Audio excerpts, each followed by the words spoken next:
Bom, boa tarde a todos. É um prazer estar aqui com vocês. Caio e Viviane, muito obrigada pelo convite. E fico muito honrada aí com a participação do Tiago e de outras pessoas, enfim, outros pesquisadores da área, que é um tipo de pesquisa que eu digo, né, que às vezes a gente é um grupo muito pequeno desse tipo de pesquisa dentro do IBRE, dentro da própria Fundação Getúlio Vargas, né. Então, antes de começar a falar sobre a pesquisa em si, eu queria dar um panorama, um pano de fundo dessa pesquisa, que eu acho que é interessante para situar vocês de como, o que a gente já fez, o que a gente, né, de alguma forma, como estamos no estado da arte dessa pesquisa. Nos últimos anos, houve, né, isso já mais ou menos nos últimos 20 anos, uma mudança muito grande, um evento muito importante dos economistas em acessar informações de microdados, né? Quer dizer, microdados de preços para avaliar o impacto da política monetária. E isso gerou, enfim, né, uma linha de pesquisas muito interessantes, e eu fiz a minha tese de doutorado nessa área de pesquisa. O professor Marco Bonomo, nessa época, lá no início de 2008, 2009, eu iniciei essa pesquisa com o professor Bonomo, lá na Fundação Getúlio Vargas. E essa questão, né, de acesso à base de dados é algo interessante, mas que para o Brasil é mais difícil ainda. Porque o IBGE, né, que é o órgão de pesquisa que coleta preços, ele não disponibiliza os microdados, diferente das pesquisas estruturais, como a PIA, enfim, a PAS, quem entende, né, de contas nacionais sabe a relevância, mas preços também seria importante ter o acesso a essas informações. Então, todos os estudos que eu vou citar aqui, em geral, são bases, né, vinculadas, enfim, a órgãos oficiais, né? Interessante que aqui no Brasil a gente tem a Fundação Getúlio Vargas, que inicialmente, lá nos anos 40, né, quando ela foi fundada, não tinha índice de inflação, não tinha índice de atividade, e nós iniciamos, né, naquela época, com o índice de preços, né, do Rio de Janeiro, e foi se estendendo, e a gente continuou, né, que é interessante, quando o IBGE foi fundado, em 1980, a gente continuou produzindo índice de preços. Isso permitiu a gente ter uma coleta de preços, né? A gente faz a inflação, mas a gente guardou, pelo menos mais recentemente, esses dados de preços. E naquela época, em 2008, já havia, né, essa pesquisa de utilizar microdados de preço para entender os fatos utilizados de rigidez de preço. A gente começou com o IPC, né, e a gente teve acesso a microdados de preços do IBRE. Naquela época eu nem trabalhava no IBRE, e essa pesquisa, fui convidada para trabalhar no IBRE a partir dessa pesquisa, foi algo muito interessante. E a gente até apresentou, né, nesse artigo do CPI, né, do IPC, com dados de 96 até 2008, 2009, aí depende do ano da pesquisa que nós fizemos, nós apresentamos até no NBR esse artigo, porque para o Brasil não tinha nada. Então, falar sobre isso de dados americanos, de país desenvolvido, é até sem graça, né? Os gráficos são somente sem graça. Para o Brasil, um país que passou, né, por vários períodos de mudança de nível de inflação, é uma questão relevante. E naquela época, o Carlos Viana de Carvalho, né, que foi diretor do Banco Central, ele estava naquela época no FED, lá do FED de Nova York, e ele se juntou à pesquisa, ele foi meu co-orientador. Então, a gente iniciou esses dados com o índice de preços ao consumidor. Mas, enfim, a questão da pesquisa acabou ficando um pouco parada, e, recentemente, pelo fato de eu também ser professora e estar ali perto ali da IPGE, eu não sou professora, tá, do mestrado e doutorado da IPGE, mas a gente tem uma parceria muito boa entre IBRE e IPGE. A gente diz, né, que a gente se complementa. Os alunos da IPGE querem dados, querem análises, digamos, da vida real, e muitas vezes várias pesquisas estão muito distantes, às vezes, né, de questões relevantes da política monetária, por exemplo. E esses trabalhos que eu vou apresentar hoje foi de uma pesquisa que a gente iniciou há uns 3 anos atrás com um aluno de doutorado. Isso foi a tese de doutorado, eu fui co-orientadora. Então, foi interessante que a gente voltou, enfim, a essa agenda de pesquisa. Nesse momento, a gente está trabalhando com índices de preços ao produtor, tá? Algo que não tem nenhuma pesquisa para o Brasil, então essa pesquisa é inédita nesse sentido. Para o Brasil, se vocês procurarem para o IPC, tem nessa nossa pesquisa, e também tem a Solange Gouveia, ela teve acesso à nossa base de dados do Banco Central da época e também fez um trabalho. Então, basicamente é isso. Então, só o IBRE, né, até hoje, disponibiliza esse tipo de informação para o Brasil. E isso permitiu, né, que a gente voltasse essa agenda de pesquisa. Eu vou falar um pouquinho no final como anda, né, nossa área de pesquisa. Não é algo meu apenas, né, então é um tipo de trabalho que demanda muito, enfim, muita parceria, e a gente continua. Esse trabalho em específico foi com o Daniel Habib, esse aluno de doutorado. E são 2 artigos, mas o primeiro artigo é importante falar para vocês, que é mostrar a base de dados, os principais fatos estilizados, e no segundo artigo, que eu estou mais interessada, em tentar entender como essas estatísticas de price setting, que a gente chama, se relacionam com enfim, com a situação atual da economia, com algumas características, né, do business cycles que a gente diz, e também pensando no repasse cambial a nível da firma. Então, a primeira etapa é tentar construir essa base de dados, tentar analisar o máximo possível, caracterizar, comparar com outros países, e, por fim, aplicar essas estatísticas para várias, né, a gente tem uma agenda de pesquisa, e aqui eu vou apresentar uma frente que a gente tem trabalhado. Bom, então vamos aqui brevemente. Eu vou primeiro, né, fazer um breve resumo, eu gosto de pelo menos mostrar para vocês o resumo dos principais resultados encontrados nessa pesquisa, e depois eu vou detalhando com vocês o que eu acho mais relevante. Tá? Primeiro, então, a gente analisa dados do IPA brasileiro. Infelizmente, houve uma revisão muito grande do IPA brasileiro em 2008. Então, dados antes de 2008 têm uma dificuldade de fazer compatibilização, então nós focamos de 2008. E eu consegui acesso até a dados de 2020. Na verdade, eu tive recentemente acesso a dados de 2021 e pretendo, né, até o final do ano, ter 22, porque eu acho que é extremamente importante a gente manter mais update essas informações, tentar atualizar o mais, né, o possível. E nós construímos diversas estatísticas de price setting. O que é isso? É frequência, com qual frequência os preços são reajustados ao nível da firma? Qual o tamanho do reajuste? Né? E caracterizar isso para diversos tipos de produtos e setores. Né? Então, basicamente, o que a gente encontra é uma heterogeneidade muito grande, que é esperado. Né? A gente sempre fala das diferenças entre os setores, markup, né? Todo mundo que é da área de economia industrial tem ideia dessa diversidade. Mas caracterizar o processo de decisão da empresa é algo que a gente precisa do microdado. Então, acho que contribui muito com esse debate também de toda a área, né, digamos assim, de setores, né, que querem analisar os setores, as atuações diferentes nas decisões das empresas. Mas, por outro lado, também é muito importante tentar entender a rigidez de preço, tanto ao produtor quanto ao consumidor. Porque esse processo está muito relacionado com a discussão da política monetária, que talvez, no meu caso, é o meu interesse maior. Mas, sem dúvida, eu acho que tem outras frentes de pesquisa com essas informações. E, nesse primeiro artigo, a primeira questão é analisar os dados e depois a gente fez um modelo de probability logit, né, e a gente tentou caracterizar a frequência de reajuste, quando ela é maior, quando ela é menor, controlando por informações da própria base de dados, ou seja, simplesmente olhando quando foi o último reajuste, qual foi o tamanho do último reajuste. Mas, infelizmente, nesse momento, a gente não teve informações ao nível da firma que complementasse esses dados para a gente poder ter uma visão mais, digamos, né, que é todas as perguntas, né, mais interessantes.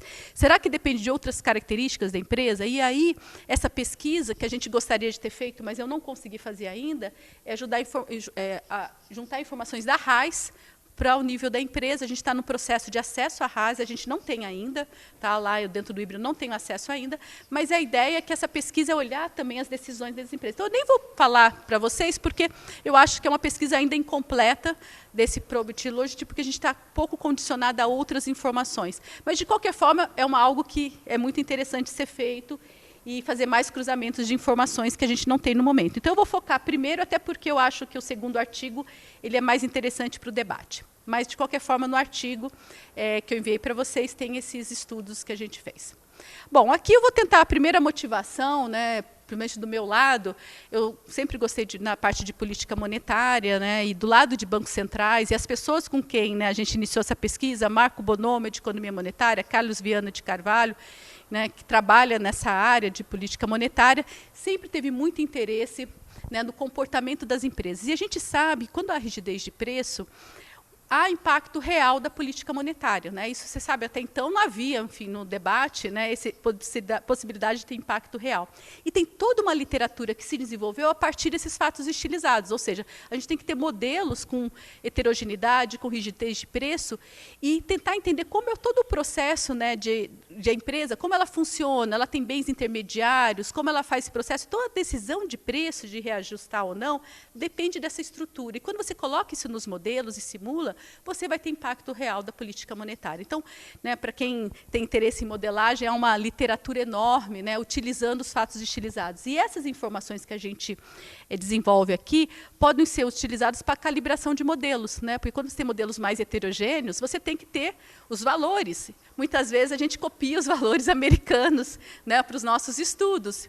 E aqui, quando a gente olha Brasil e Estados Unidos, é um outro mundo, né, no processo de decisão das empresas. Então, eu digo isso, que esses esses dados que a gente tem produzido é um dado que também permite outros tipos de pesquisa e, sem dúvida, vai ser um prazer compartilhar com vocês, tendo interesse em continuar esse tipo de pesquisa. Mas aqui é a primeira etapa do processo, né?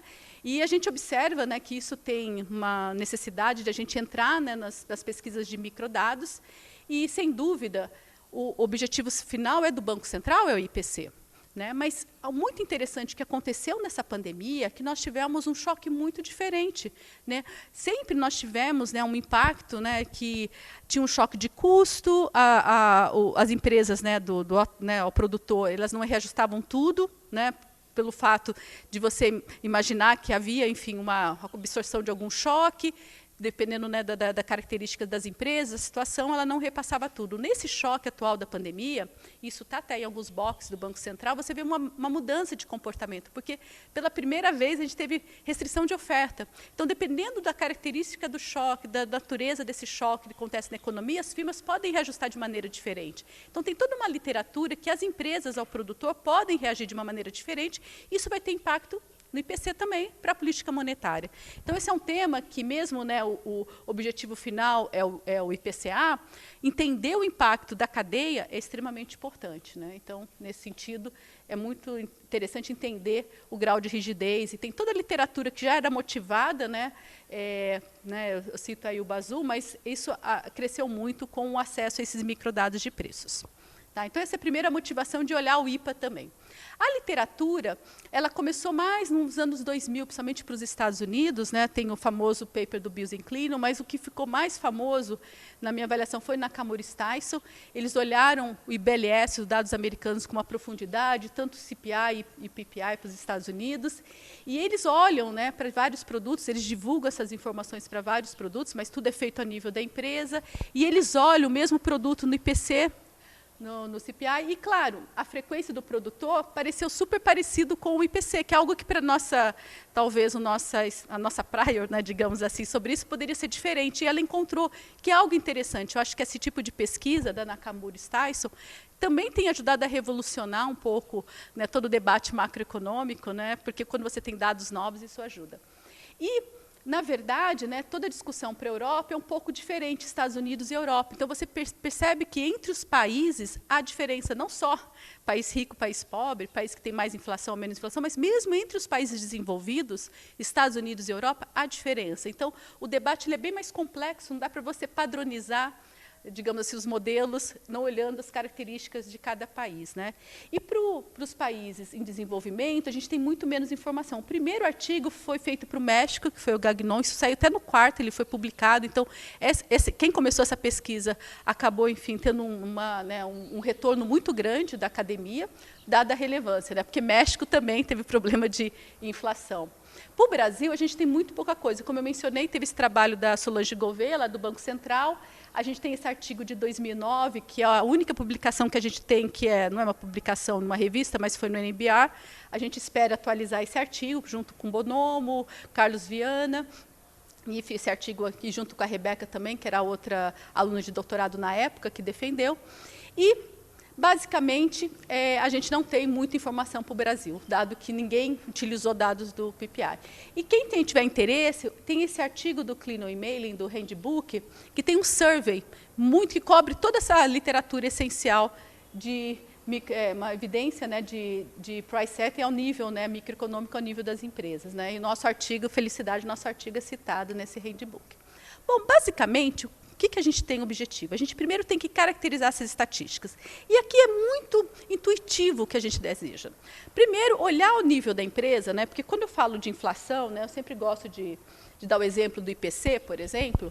Quando a gente pensa a inflação do arroz, né, um bem que é muito, enfim, né, arroz é algo simples de ser coletado, não tem muita diferença, o máximo é ser parbolizado ou não, o tamanho do pacote.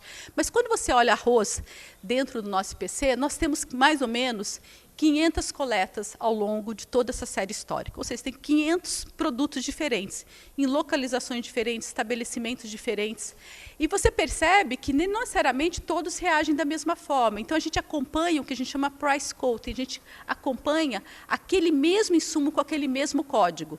O que acontece no Brasil, que é interessante, nós temos como a gente define o 0,1 de acordo se o preço variou ou não. É 0,1 mesmo, é algo muito simples, né?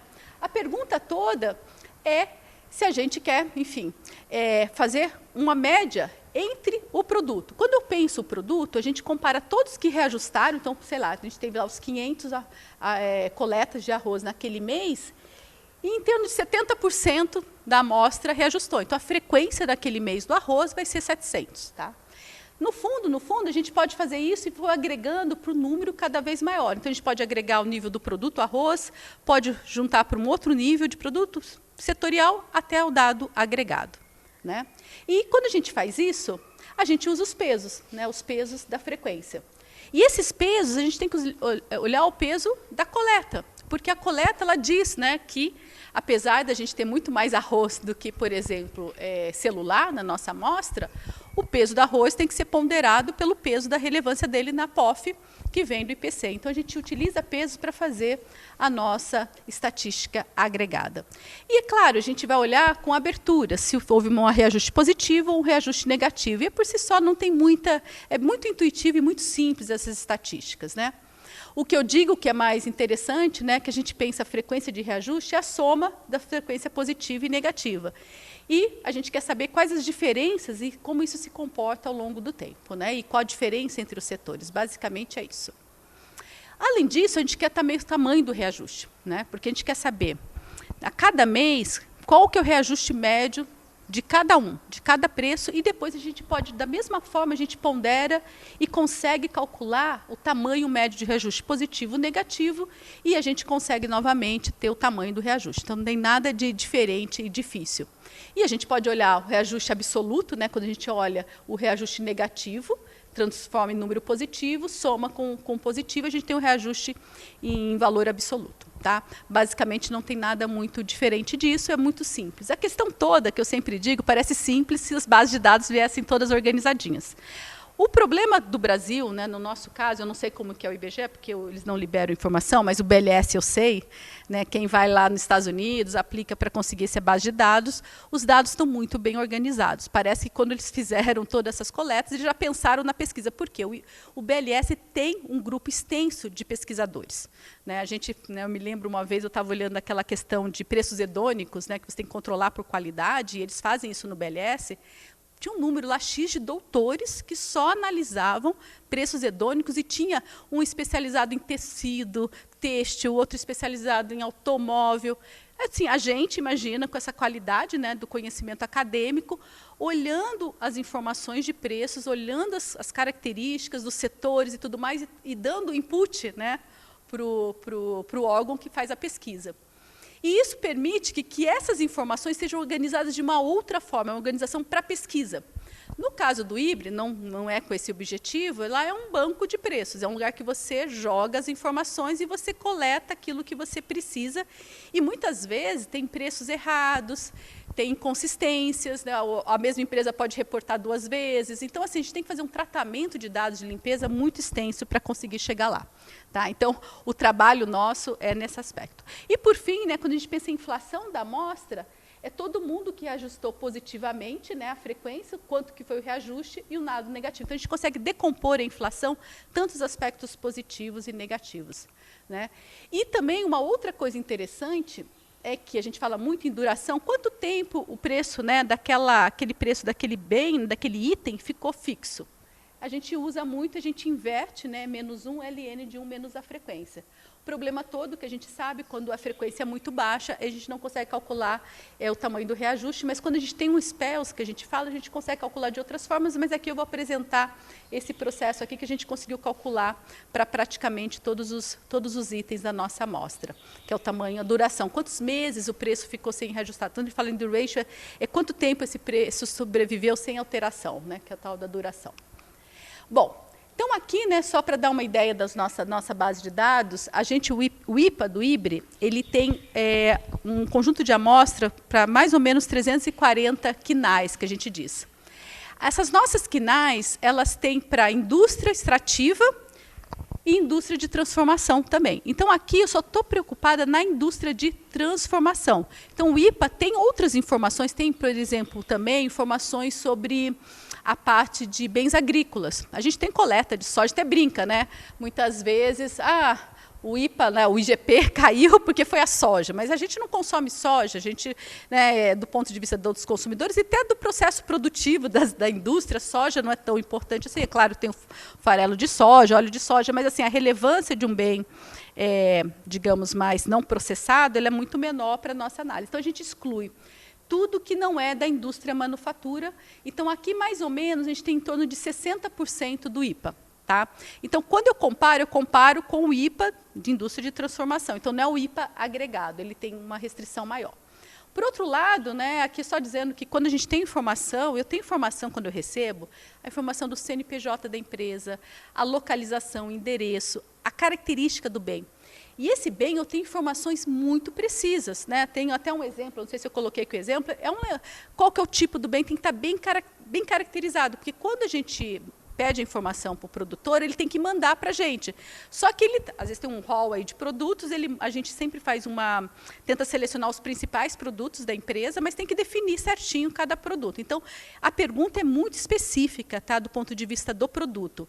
Só que, infelizmente, os atributos dessa característica não são com séries, não são codificados. Então, é um nome. Mas, eventualmente, se alguém quiser fazer pesquisa para tentar digamos, separar e tornar isso atributos, teria um trabalho infernal, porque vem um nome incrível, toda a informação, e isso nunca foi, de alguma forma, caracterizado. A gente podia ter várias, né, séries, como no IBLS faz isso, até para calcular preço idônico, você tem que calcular em função de várias características. Então, só para dizer que se alguém tiver interesse em fazer isso, vai passar uma vida aí fazendo um trabalho, digamos, assim, bem complexo, e pensar quais são os atributos, porque assim, eu sou pesquisadora, mas eu não estou ali na coleta. Quando eu trabalho com as coletas, eu falo, cara, porque alguém não pensou que lá no início, né, já definiu os principais atributos, né? A gente, como pesquisador, a gente fica triste, porque isso não faz parte da área da coleta. Coletas são feitas para tentar minimizar custo, para tentar pegar informação, mas ela não está preocupada com a extração da informação para a pesquisa como a gente deseja. Mas, enfim, é o que é possível fazer. Então, é só para dizer que, realmente, a gente tem muita informação. Além disso, a gente tem, né, quando ele divulga, né, o IPA, ele tem alguns grandes setores da atividade. Né, e a gente trabalha nos principais setores da indústria, que a gente consegue fazer um matching, né, da CNAE com a PIM, por exemplo, com outras informações, a própria sondagem que eu vou usar no segundo artigo, né, que eu vou falar com vocês, a parte também do IBGE, matriz insumo-produto, eu consigo fazer alguns links setoriais. Né, então, acho que é interessante, porque a gente tem as CNAEs, então, algumas análises que eu vou fazer aqui, eu uso dados setoriais. Além disso, enfim, por mais que a gente esteja falando, tem muito mais coleta do que eu usei, porque a informação do IPA ela coleta muitas informações. Então, a gente olhou a última coleta de cada mês e comparou a última coleta de outro mês. Porque, basicamente, esse IPA 10 e IPA M, que tem coleta, ele é muito mais, uma amostra muito maior em alimentos e alguns tipos de bens, mas não é tudo. Então, a amostra que a gente deseja é a amostra final do mês, que a gente chama de DI. Quem não conhece, IPA-DI, GPDI, ele faz a coleta no mês todo, então a gente sempre compara esse último preço. Mas no IPC, e também aqui a gente fez algumas análises para ver se dava diferença, dependendo do mês que eu utilizo, né, se eu usava a informação do EME, a gente percebeu que não era tão relevante.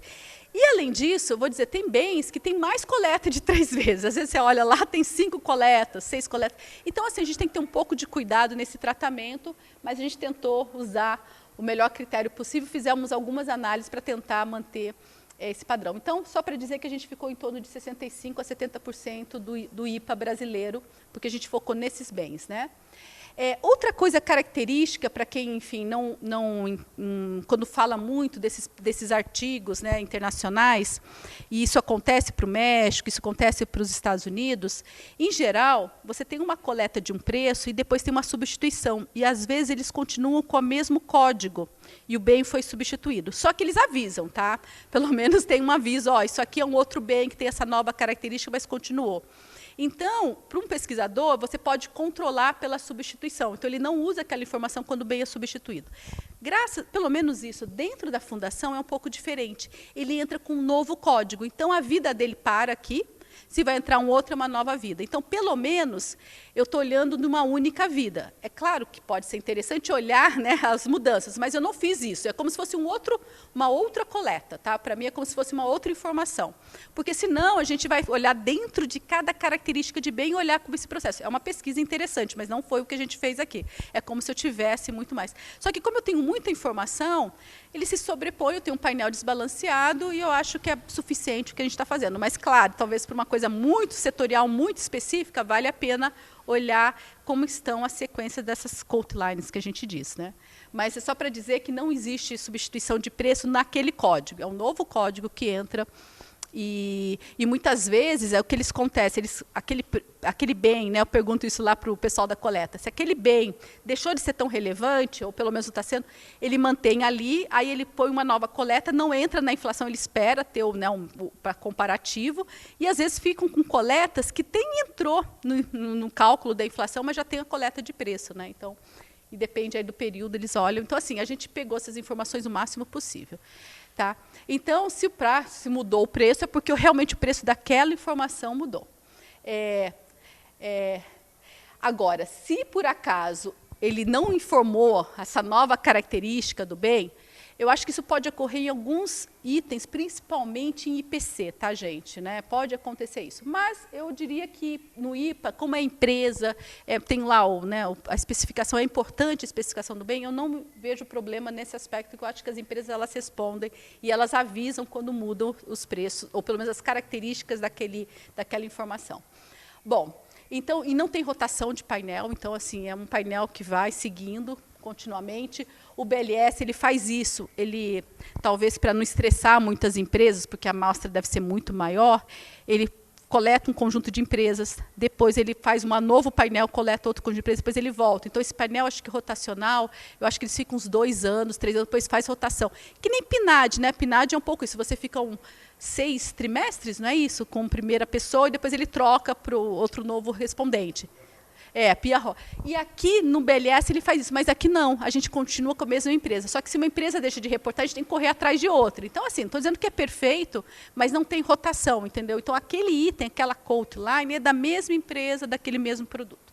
Tá? Fazendo um pouco de propaganda, porque isso é algo característico. Então, a gente fez várias, né, questão de tratamento de dados, outliers. Então, no fundo, a gente ficou em torno de 14 mil, né, informações de itens, né, que foram coletados. Price quote foram quase 890 mil, e nós temos 310 produtos em KNAI no final, fazendo várias análises. A gente fez isso, cada KNAI a gente olhou, tirou as variações de preço muito expressivas e muito pequenas. A gente deixou, que nem tipo, né, fazendo um corte aqui para tentar evitar outliers. Tá? Mas tem setores que às vezes têm uns reajustes e ficam reajustes grandes, entendeu? Então tem momentos que tem uma certa descontinuidade do preço. Se você pegar quote line, eu podia ter pego quote line para vocês, às vezes está parado, de repente, dá um ajuste grande. Então, assim, eu tenho que ter cuidado, porque aquele ajuste grande, se naquele setor mais outros fizeram, não é um outlier. Então tem que ter muito cuidado, e tem coisas aqui que podem sofrer reajustes elevados, como a gente vai ver. Bom, e aqui é só um exemplo, né, de um setor têxtil, e aí, por exemplo, aqui é um tecido de tricoline estampado, largura não sei o que, Nova América. Tem uma informação, aí tem outro que é um cano de não sei o que, largura o que. Então, eles têm todas as informações e é o mesmo, tenta ser o mesmo desse mesmo quote line ao longo do tempo, mas tem lá algumas informações, né, das empresas. Né? Essa empresa, eu acho que nem sei se existe mais, mas ela ficou, e esse painel final, isso é importante falar, a gente junta dados descontinuados com dados né, que existem hoje. Então, é um painel bem desbalanceado mesmo. E aqui a gente tem os principais setores da atividade que conversam com a PIA, né? Não tem nada de diferente, e a gente faz análise ao nível dos setores, porque realmente ao nível do produto seria bem mais complicado, mas a gente tem essas informações também, ok? Bom, e aqui só um exemplo de uma quote line. Então, claro, menos de um ano, a gente excluiu da amostra. Então, uma pessoa uma empresa que reportou um preço, ficou menos de um ano, a gente achou que não seria tão importante assim, mas não é uma fração pequena. E é interessante que aqui nós temos a frequência, né, densidade, e a gente viu que aqui entre 156 meses, que é mais ou menos o período, né, da nossa amostra, a gente tem uma frequência maior. Então, existem preços que têm a vida toda, né? Fica com a gente. Eu me lembro que no IPC é a mesma coisa. Às vezes, tem um arroz lá, não sei, da Zona Sul, não sei o quê, que está lá desde 96, continua até hoje, né? Faz a coleta daquele mesmo item e tudo mais, porque arroz não teve mudança de padrão, né? Sei lá, Tio João, não lembro se era Tio João ou não, mas era uma marca no mercado. Oi, pode falar.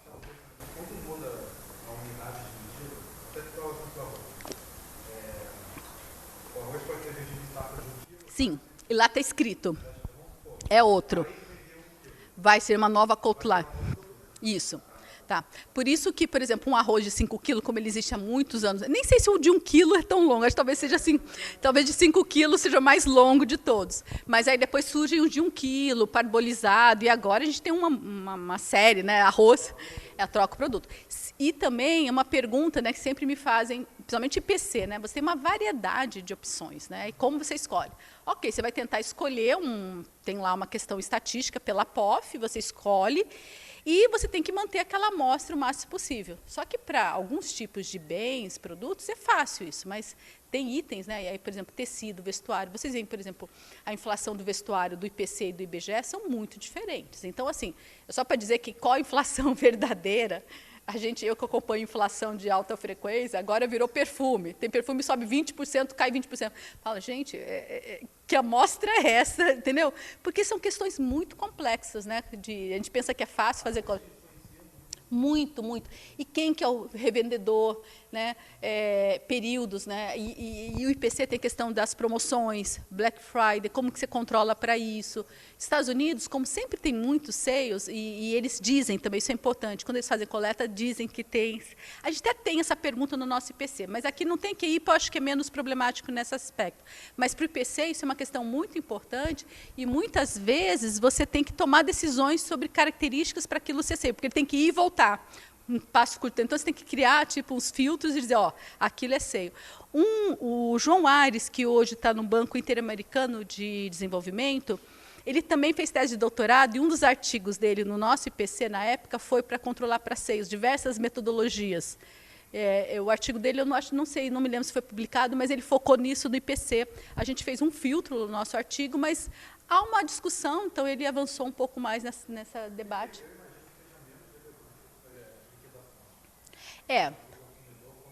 Uhum.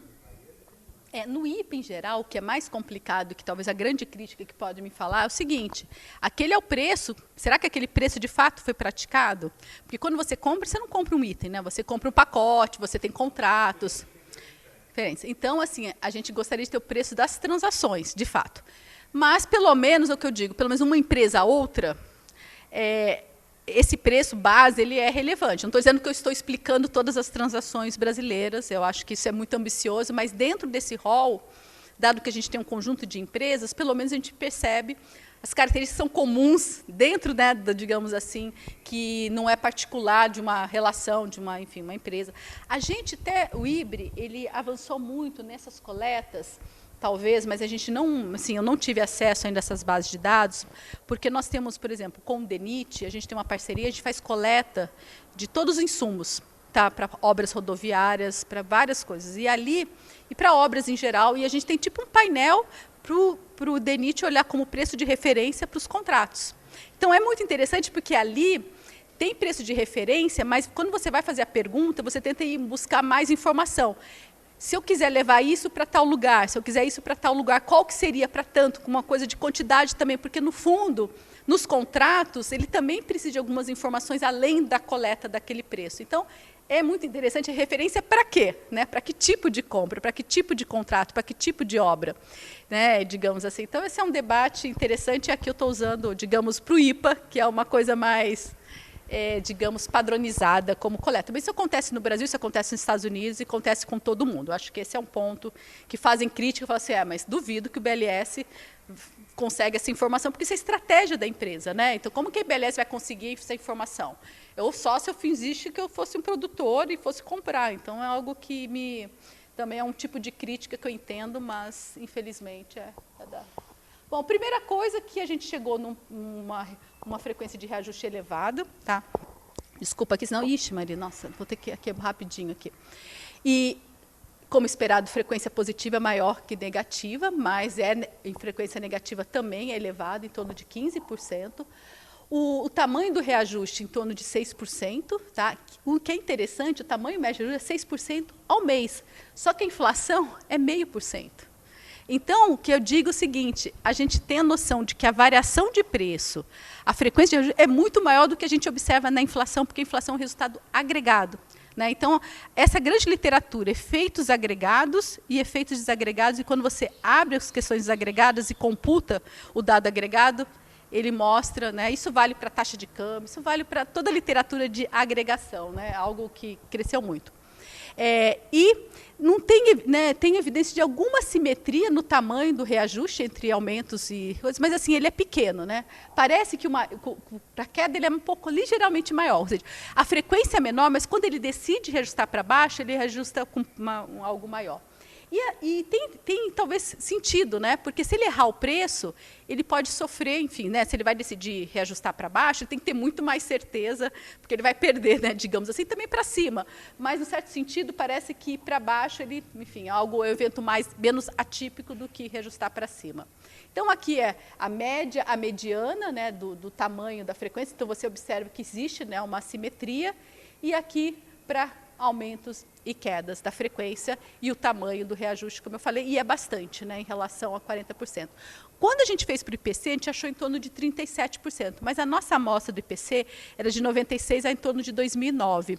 Então, é uma amostra muito diferente do IPA. Então, o nosso objetivo de pesquisa é agora atualizar o IPC para comparar com o IPA também, porque essa é grande, né, interessante, fazer uma coisa meio na Camurus Tyson, IPC e IPA, e comparar, por exemplo, arroz, coisas que são comuns do IPA e do IPC, mas isso é a pesquisa ainda em andamento. Outra coisa interessante, que há muitos reajustes pequenos, né? Você pensa sempre nos reajustes grandes, mas tem muitos reajustes pequenos, então menor do que 2%. Né? Então, existem reajustes pequenos, né? Então, quando a gente compara esses reajustes, a frequência de reajustes pequenos ela é elevada, né? Menores do que a gente imagina. Né? Então, tem reajustes grandes? Tem, a gente observa na amostra, mas a gente tem uma frequência elevada de reajustes pequenos. O que eu acho mais interessante é que, como esperado, aqueles setores são mais flexíveis, dependem mais de commodities, né? Eles sofrem muito mais reajustes de preços com uma frequência muito maior. E também e tem alguns setores, né, que, por exemplo, que é mais claro, reajuste para baixo. Tem setores que basicamente não tem reajuste para baixo. Então, não sei se vocês vão conseguir ver essa tabela, mas eu gosto de talvez comparar alimentos, né, que tem talvez a menor duração, basicamente, não, é duração e coque, né, refino de petróleo, então energia e alimentos tem a menor duração, né, tempo de vida, porque eles se reajustam muito, né, reajuste em torno bem elevado, né, de 60% em alimentos, e aqui 74%, quase 74% na amostra toda, né, a gente faz uma média aqui, todo mundo. E tem outros segmentos, né, por exemplo, a indústria farmacêutica, que tem um reajuste médio muito baixo, né, a mediana aqui é menor ainda, né, para vocês perceberem que é uma mediana de 4, né, uma mediana relativamente baixa, e nós temos um reajuste para cima também relativamente baixo e para baixo muito baixo também. Então, tem setores, computador, que tem muita flexibilidade para baixo, então depende muito do setor. A característica para cima para baixo não é. E tem um gráfico, né, e aqui depois aqui é o tamanho, aqui lá é a frequência, e o tamanho também pode ser bem diferente também entre a... No entanto, o tamanho, a gente observa que tem setores, né, que tem um tamanho muito maior, e tem bastante distinção também entre os setores, mas eu acho que o tamanho, apesar de existir uma simetria, o que eu acho mais interessante é a simetria entre o up e o down, entre o próprio setor. Né? Será que tem uma simetria diferente? Alguns são muito próximos, ou seja, você não vê diferença, e isso está muito relacionado, muitas vezes, com a característica do bem, ou seja, para cima e para baixo, ele é tão flexível, ele é tudo parecido. Outros setores não, tem estratégias mesmo que são diferentes. Então, você tem que olhar setor a setor, e torna, digamos assim, uma pesquisa muito mais complexa para tentar entender todas essas diferenças. Então, isso é uma linha de pesquisa, eu diria, né? Tentar entender todas essas diferenças. E, que é esperado, eu vou falar esse gráfico, é o seguinte, aqui, infelizmente, eu não consegui colocar os setores, mas a ideia é que eu olho a discrepância entre a frequência positiva e a negativa. Por exemplo, esse aqui é a indústria farmacêutica, que tem a maior distância, né, com uma fração da frequência média, ou seja, a distância entre a frequência positiva e a negativa é muito alta. ou seja, reajusta muito menos para baixo. Mas, quando tem isso, há também uma simetria na diferença do tamanho. Ou seja, aqueles setores que parece que tem uma simetria maior na frequência, parece que também tem uma simetria maior do tamanho. Ou seja, existem algumas características que podem ser estudadas e analisadas setorialmente, eu diria, mas não é o objetivo aqui, no primeiro momento, é caracterizar e mostrar que há discrepâncias. Então, a gente tem que controlar pelas características setoriais para qualquer análise, porque é muito assimétrico as informações. Tá? Aqui é só para mostrar que quando a gente pensa em inflação, o componente positivo e negativo é muito próximo. Tá? Só que da positiva parece que o F positivo é maior, da negativa, apesar do F ser menor, o tamanho é mais alto. Então, engraçado que tem diferenças no agregado e setorialmente mais ainda. Essas diferenças, mas a inflação é pequena e a contribuição positiva e negativa é muito próxima. E na literatura a gente observa isso, para os outros países também, em geral, tem isso, claro, com alguma diferença. Bom, mas o que eu acho mais interessante aqui é a gente tentar olhar o comportamento desses preços, dessas estatísticas de price set ao longo do tempo, né, com business cycles. Tem uma literatura de alguns pesquisadores que estão mais preocupados, enfim, por exemplo, perguntas como: o que acontece com a dispersão de preços ao longo do ciclo econômico? Será que ele aumenta, diminui? Qual que é o impacto, por exemplo, né, numa crise financeira? O que acontece com a frequência? O que acontece com o tamanho do reajuste? Será que ele é assimétrico, por exemplo, né, não só a característica do ciclo econômico, mas a característica, por exemplo, né, eu estava comentando de um artigo com a crise financeira, a gente teve uma recessão, né, uma crise, mas teve a questão de crédito. Empresas que estão financeiramente mais, sei lá, mais fragilizadas não reajustam para baixo tanto. Então, assim, é relevante, a tomada de decisão depende de questões agregadas, questões setoriais, que é uma agenda de pesquisa que eu gosto bastante, mas aqui eu vou focar nos principais fatos utilizados que eu encontrei em relação à situação da economia e pensando também na tomada de decisão do reajuste de cambial. Ok? Bom, aqui eu vou falar os principais resultados que nós encontramos na literatura. É um pouco diferente, tem algumas características, pequenas características em relação aos Estados Unidos, que foi o benchmark que eu consegui comparar, mas eu gostaria de ser interessado em outros países, né, que têm uma inflação mais alta, ver essa característica, né, porque eu acho que esse é um ponto que eu tenho interesse, mas, infelizmente, esse tipo de literatura tem muito dessa noção da frequência de reajuste, o tamanho, olhar, mas é muito olhando a média histórica, né? E, às vezes, até fala um pouquinho de dinâmica, mas quando você vai olhar mesmo, ao longo do ciclo econômico, ainda tem pouca literatura de time series voltado com esse trabalho. Os Estados Unidos já têm muito mais, enfim, dessa linha, mas para... Bom, pelo menos o pouco que eu fui atrás, é muita pouca informação que a gente tem. Mas, não tem muito, né? E eu acho que essa é uma linha que, para o Brasil, né, no BBCM, que é nesse nosso artigo de 2009, a gente tentou caracterizar com a inflação, com o risco país, mudanças, e aqui a gente está tentando avançar nessa linha também. Depois eu posso falar brevemente um artigo que eu estou trabalhando também com meus coautores, aí, com esse grupo enorme. Mas, de qualquer forma, eu acho que tem toda uma literatura, e eu até peguei esses dados, dei para um aluno do mestrado profissional, para olhar os setores.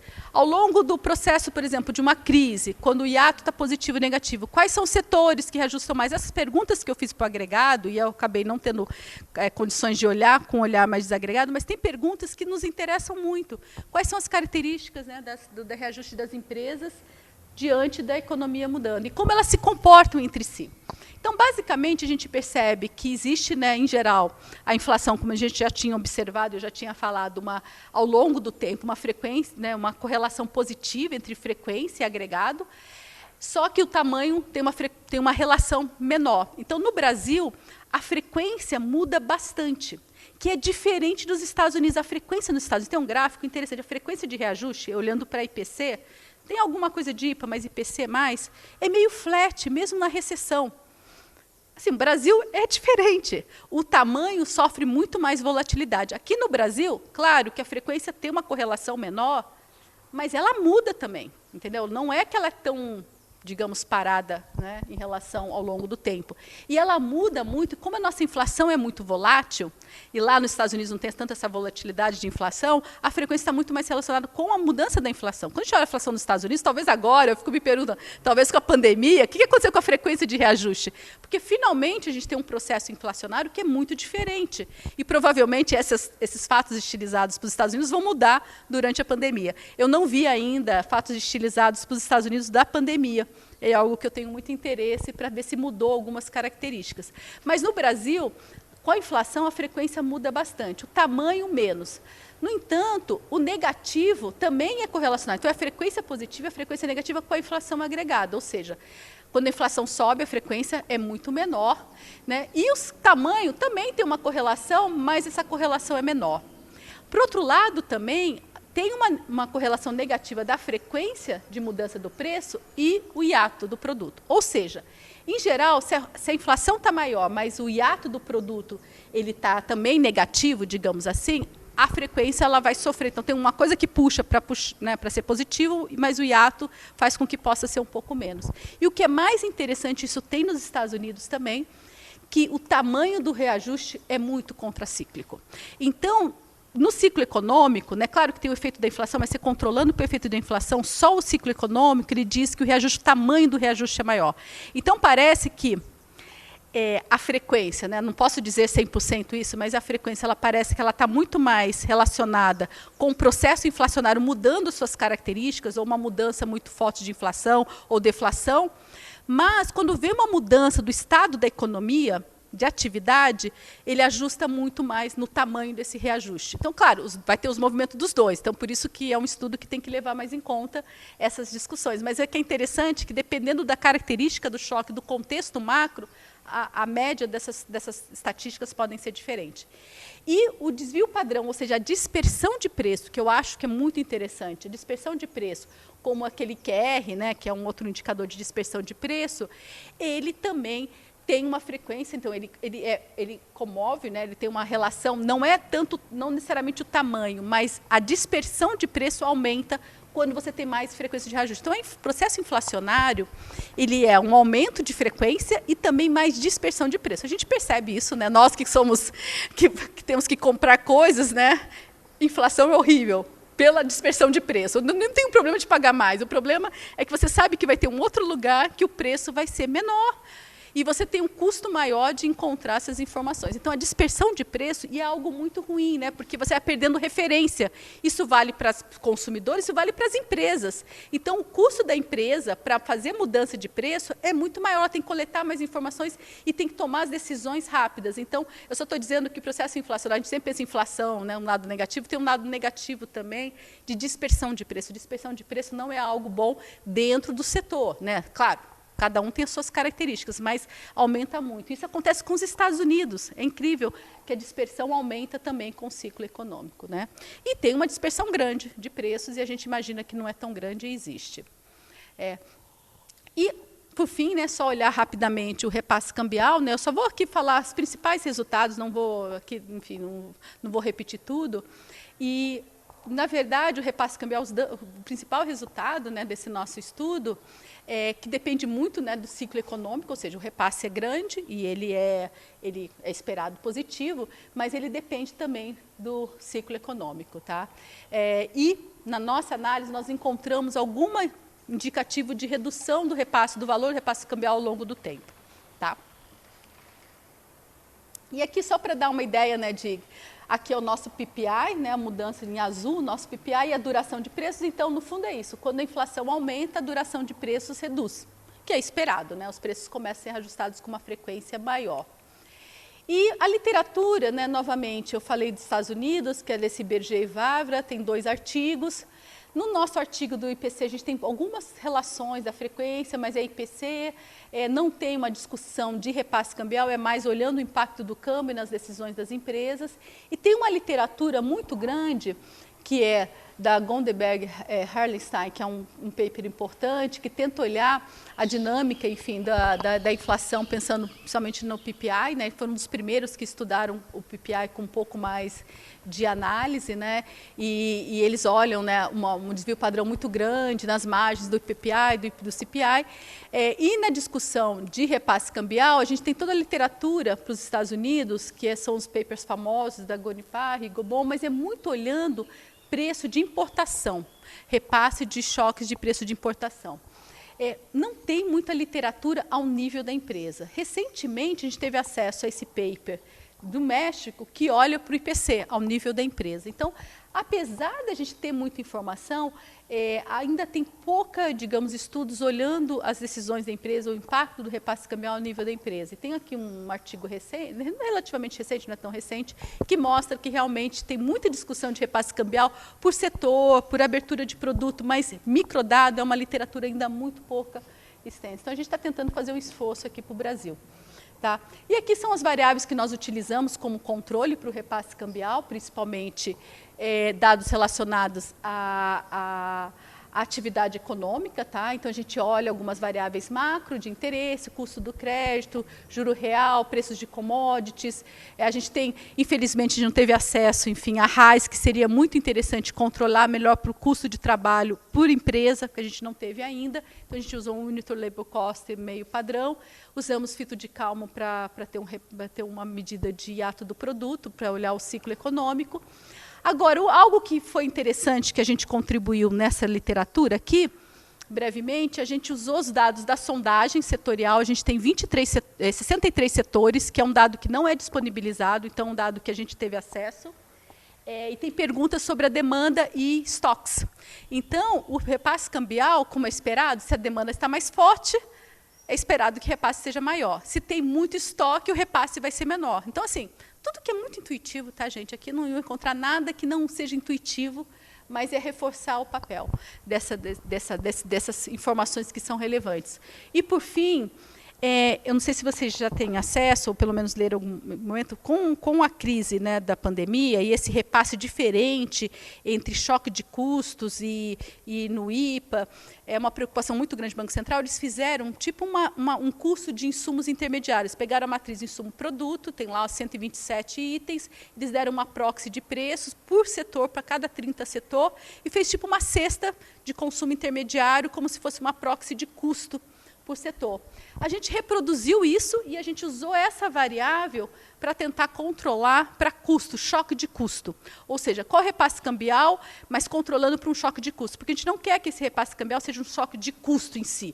Né? Controlando para o câmbio, a gente limpa o câmbio, qual o choque de custo, que é digamos, câmbio. Para tentar ter o repasse cambial mais limpo nesse sentido também, porque pode ter outros choques que não sejam de câmbio. Enfim, aqui é só para mostrar esses resultados que eu falei, sobre a frequência, né, das características aqui das nossas séries de tempo. Algo que é o tamanho com inflação, como eu falei, tem uma correlação positiva, né, o positivo, negativo, negativo, mas a frequência tem uma correlação mais forte, mais elevada, tanto a positiva e a negativa. Ou seja, no Brasil, o processo inflacionário, quando ele está mais elevado, ele parece que é muito mais da frequência do que o tamanho. Né? Então, o componente positivo, né, no processo inflacionário, ele tem parece que ele tem uma relevância maior, uma correlação maior no processo inflacionário que o negativo. Por isso que a gente tem inflação positiva.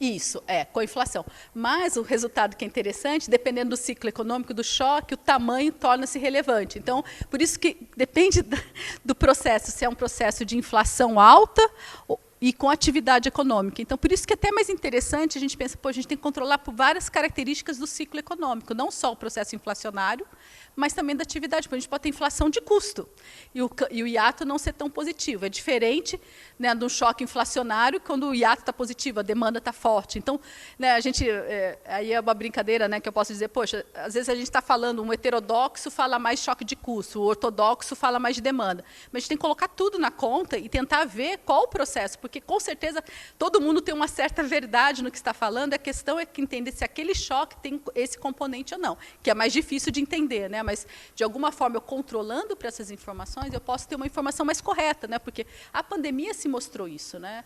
E que depende muito do ciclo econômico também. Então, tem esses dois... Vocês olharam no tempo, Uhum. a variação da frequência? Sim. Isso, a gente olhou ao longo do tempo. Eu tenho até no paper eu tenho até uns gráficos mais agregados. Deixa eu só ver aqui. Que eu fiz aqui. Então, a frequência que eu correlacionei com o ciclo econômico, né, que foi algo importante, e depois eu não coloquei aqui, mas eu tenho alguns gráficos, e aí eu correlaciono com a inflação. Eu correlacionei mais com a inflação ao longo do tempo, mas eu não correlacionei, talvez, essa pergunta que você gostaria de saber, é como se eu fizesse, que é isso que eu vou fazer nesse artigo com esse meu aluno, pegar todos esses price setting, fazer um painel controlando por setor e algumas características do ciclo econômico, né? Aqui eu fiz mais uma correlação porque eu estava mais preocupada com o repasse cambial, então eu foquei mais no repasse cambial na minha estimativa. Mas eu poderia fazer isso, a frequência ao longo do tempo e controlar por essas características. Eu não fiz aqui essa análise mais econométrica, eu fiz só algumas correlações, né?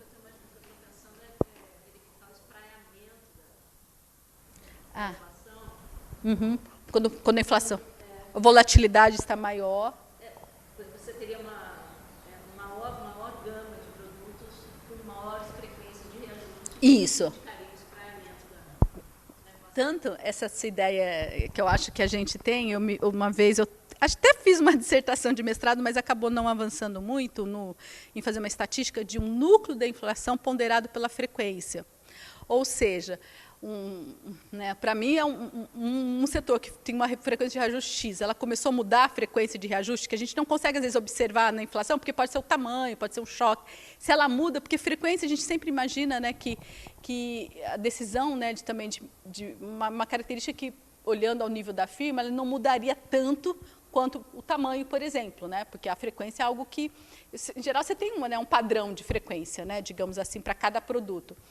E ponderasse isso para ter inflação ponderada pela frequência. É algo que eu tinha pensado lá no passado, eu não consegui implementar isso 100% lá no nosso sistema, mas é um pouco isso, né? Como se fosse um alerta, né? Aqueles setores... O Banco Central ele faz um núcleo ponderado pela volatilidade, mas a volatilidade, eu acho que vindo da frequência ou do tamanho, ela tem significados diferentes, né? Então, é uma agenda até interessante. O que é mais relevante por tipo de produto? Porque eu também acho que agregado, talvez você pode estar incorrendo também num erro que entendeu? E depende do choque, se ele é diferente entre os setores, né? Mas essas ideias, assim, eu adoro coletar porque coloco lá meus alunos para testar, mas eu acho que é uma coisa interessante olhar a frequência do tempo. O que eu encontrei com o Business Cycles é que o problema também do Brasil, né, que a gente tem, quando a gente vai estimar hiato, é um inferno, né? Quem gosta de macroeconomia, porque realmente, recentemente, desde a crise de 2014, você deu um hiato negativo, né? Um negócio muito estranho, a economia brasileira é muito estranha. Talvez agora, com uma economia mais forte, o hiato começou a voltar a ser positivo.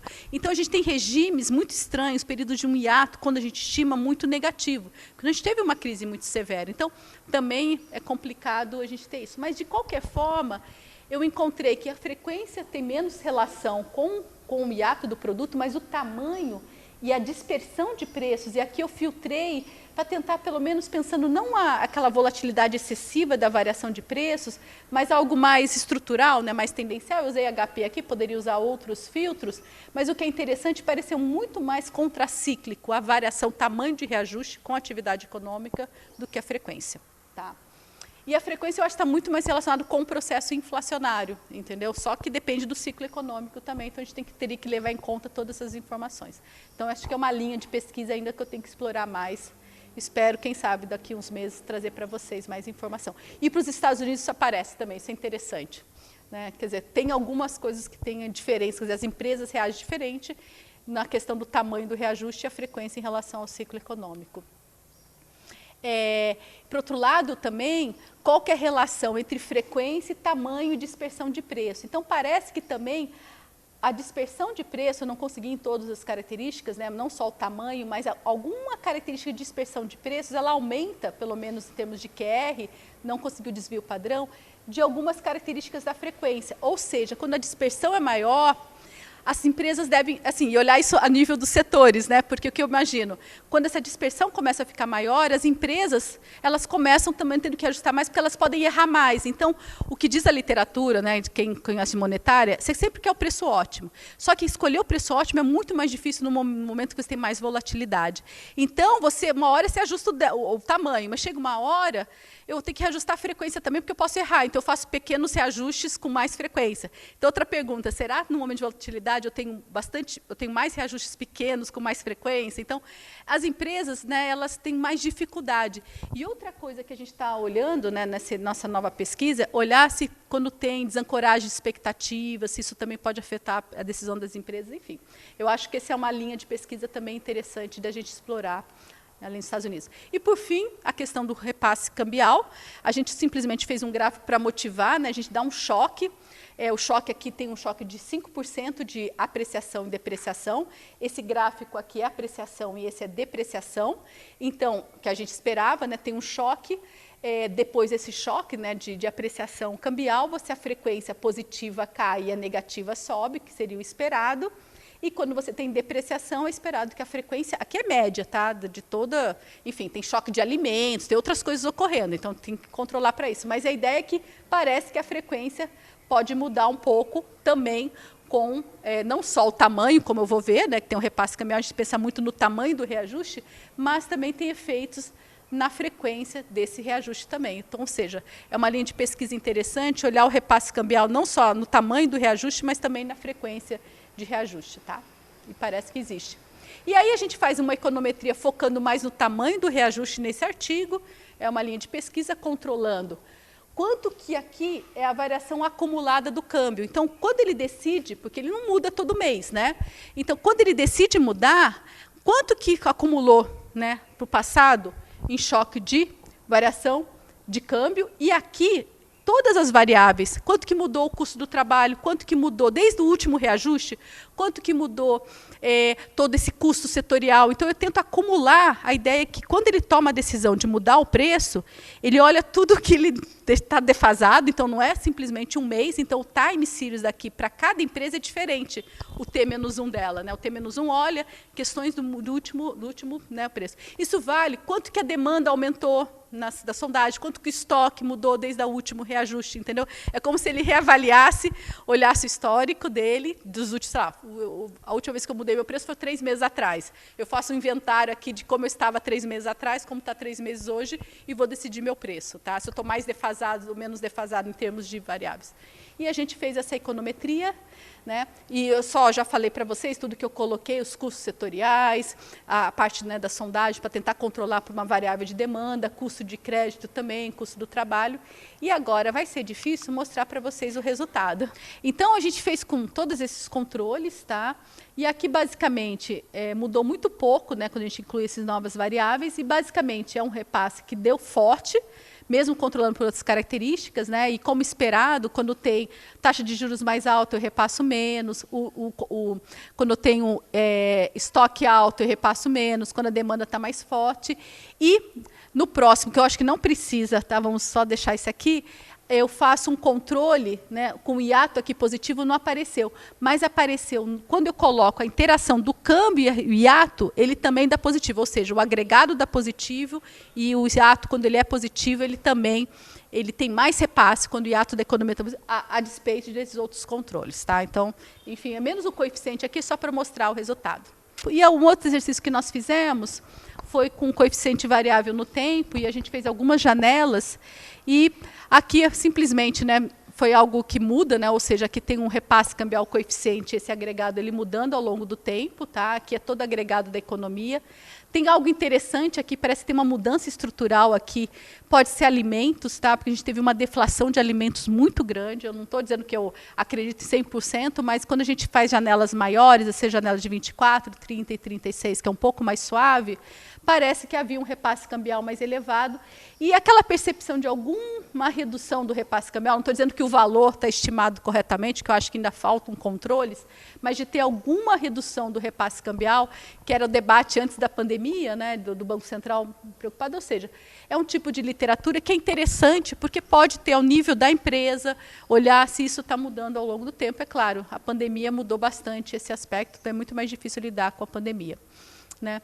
Então, acho que, assim, só para tentar concluir, que eu já sei que o tempo aqui já esgotou, mas eu acho que o objetivo, né, é criar, né, essa nova base de dados. Então, acho que minha grande missão é ter essa base de dados, conseguir ter o mínimo, tornar minimamente organizada para gerar pesquisa, né, uma pesquisa que eu acho que é importante, não só para a política monetária, mas também para as decisões da empresa, entender melhor como as empresas atuam durante o processo, depende da economia, e ser diferente, né, de países desenvolvidos, até que ponto o que é diferente, o que tem similaridade, né, e aqui, com certeza, olhar mais a nível da empresa, algumas coisas relacionadas ao ciclo econômico, que eu acho que, como tem tanta volatilidade no Brasil, a questão do ciclo econômico ela é extremamente importante, os diferentes choques, então é tentar ampliar essa discussão de repasse cambial ao nível da empresa, que não tem para o Brasil.